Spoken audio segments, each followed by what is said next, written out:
Yun mga travelers, and welcome back dito sa ating channel.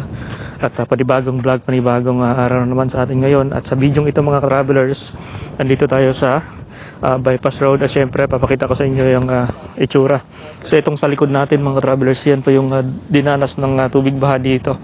So ayun, at hanggang ngayon hindi pa bumababa ng gusto yung tubig dito mga travelers.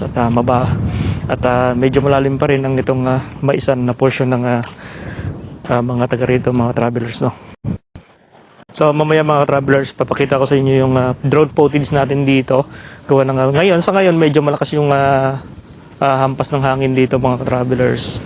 And ayun, kung mapansin nyo, yung kahoy talagang nag-i-slide dahil sa lakas ng hangin dito mga travelers, no. So ayun, yung bandang doon inabot ng tubig yung doon sa may pasukan na sakop pa ng barangay. Sakop ito ng barangay Atulayan West, itong area na to. So ito talaga yung tubig ba dito ay umabot hanggang dito sa gilid itong puno ng puno nitong bypass road mga travelers. Umabot yung tubig baha. So yun, sa mga hindi pa nakasubscribe, subscribe na kayo mga travelers sa ating channel.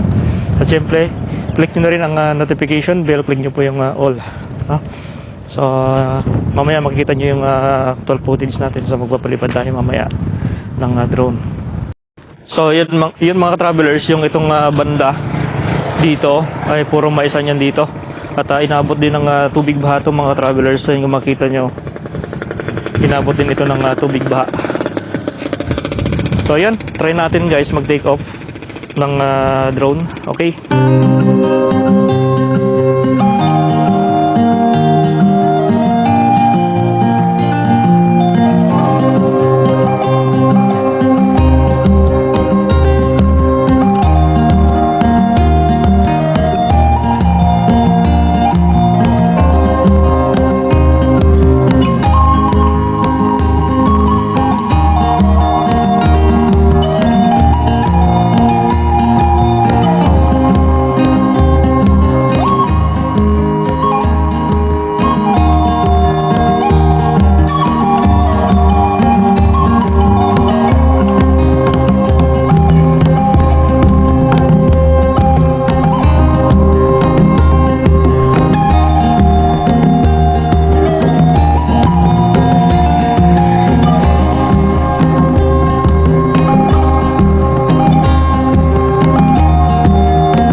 Okay mga ka-travelers, at nakapagpalipad na tayo ng drone. So mamaya makikita nyo yung footage natin.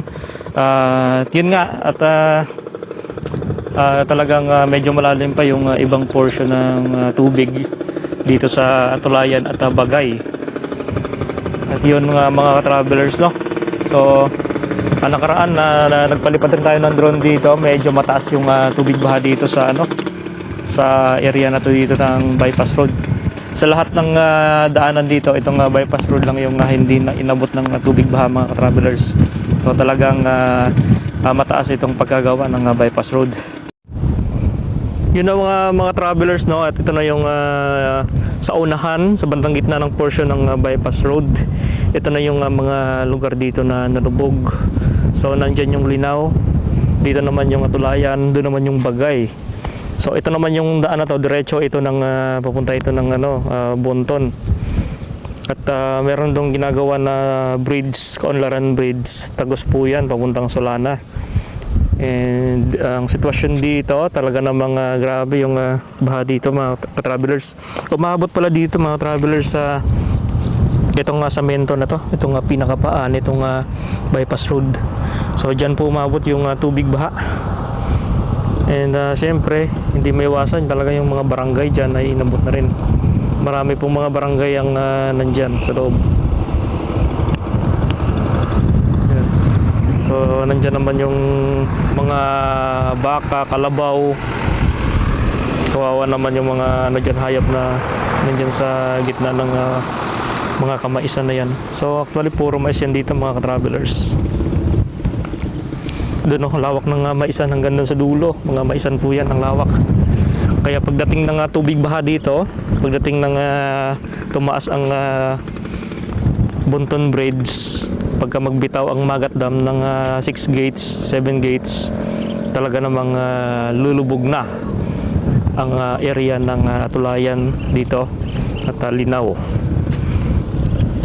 So ang area talaga ng Tuguegarao dito sa gilid ng Cagayan River ay laging lubog sa baha. Yun, ang daming isda dito mga ka-travelers. May nangunguha dito ng isda.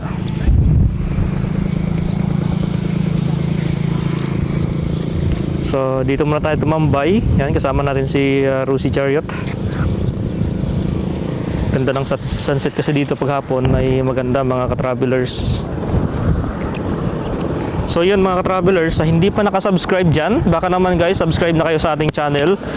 Pakiclick nyo na rin guys yung notification bell. Click nyo po yung all para update kayo sa ating mga vlog araw-araw, no? So yan lang yung ating vlog ngayon, update lang tayo dito.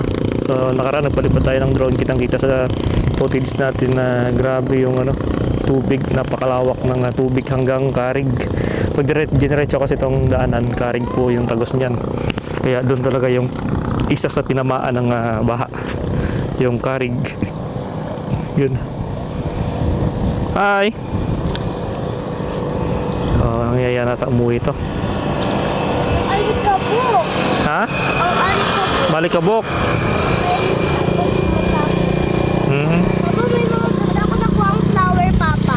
Ha? May mga ganda ko nakuha ang Ganda ng sunset, oh.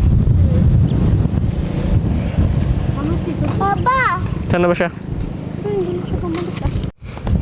Yun, okay mga ka-travelers, lipat tayo sa ibang portion. Doon naman tayo sa dulo. So, doon tayo sa dulo mga ka-travelers. Okay. Lipat tayo doon. Ito na mga ka-travelers yung bat ng portion ng Atulayan. Yan, may mga kalabaw pa dito.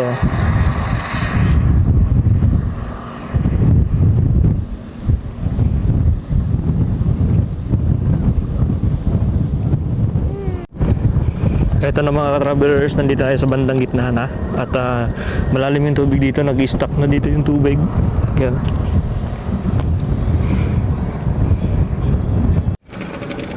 Grabe, nag-stuck na yung tubig dito sa dito sa bandang bandang Linaw na, papuntang Linaw. Ayan mga travelers, walang lalabasan yung tubig dito gawa ng mababaw kasi na portion nitong dito na itong side, kaya wala nang malalabasan yung tubig. Ito naman sa right side natin, mataas nga yung lupa diyan, kaya hindi makakatagos yung tubig baha. Yan, doon naman sa dulo yung Linaw na, sakop na ng barangay Linaw. Yan, oh. So buti na lang naisipan din ng engineer na taasan itong bypass road, kaya hindi naabot ng baha. Ang problema kasi dito pagka umapaw yung tubig sa Cagayan River, yung mga kamaisan dito, ito kagad yung matatamaan ng tubig baha.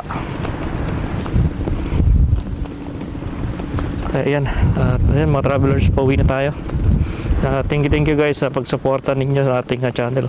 Yan lang po yung update natin dito sa Tuguegarao. Yan. So may ilang portion pa rin dito talagang na-stuck ng tubig, hindi na nakalabas.